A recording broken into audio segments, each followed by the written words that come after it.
questions, but just for this, what exactly? You guys are based in Winchester, and I'm personally based in Winchester. Our EAA chapter is located in Manassas. We have a chapter house there. But we have chapter members at local airports all throughout the region. And this is the 6th year. I believe it's the 6th year that the aircraft has actually come to Leesburg. We've had it for 10 years actually running at different airports in the region, Winchester, Warrenton, Manassas, but the last 6 years it's been here at Leesburg for a weekend. Yes. And is there, what other things do you guys do with your chapter in Winchester? Well, the Experimental Aircraft Association is an organization that embraces all aspects of aviation.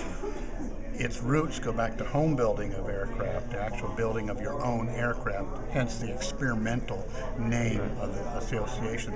But the programs that the EAA have cover all aspects of aviation, from home building to restoration and flying of warbirds like the B-17 here today, through youth programs. We have a very active program called Young Eagles, where pilots donate their time, their energy, and their airplane to give youngsters maybe their first airplane ride, to try to introduce them to aviation.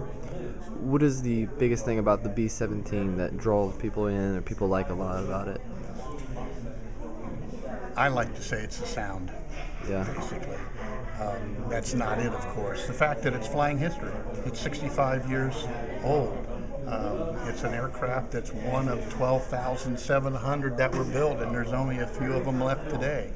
And it's being lovingly maintained by the EAA and brought all around the country so that people can see what the history was of 65 years ago and see what those young men went through when hundreds of these airplanes went off on bombing missions at one time. And now we have one example that basically flies and shows them. So you say the sound. You say the sound. You like the sound of it. What is it about that? Sound actually, and forgive me, but the smell as well.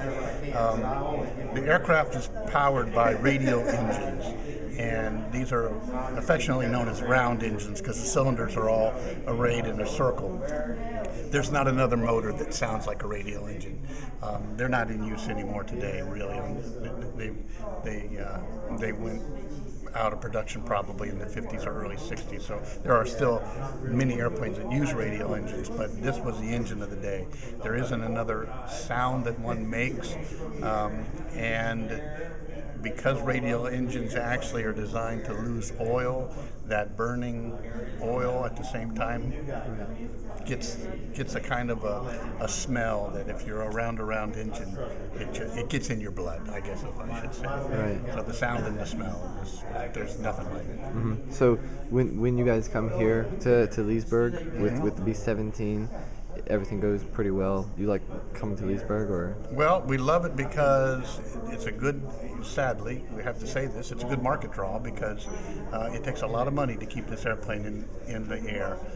So we depend on the folks coming out to take rides in it. We depend on the folks coming out to pay to go through it and tour it. It's completely like it would have been in 1945. It is a flying museum. And without that support, the airplane would be in a museum. And that's not where it should be. Airplanes like this should be seen and heard and observed doing what they were designed to do, not just sitting in a museum. And so far, the support over the years has been enough that we've been able to keep doing that. When the support drops off, it'll go in a museum.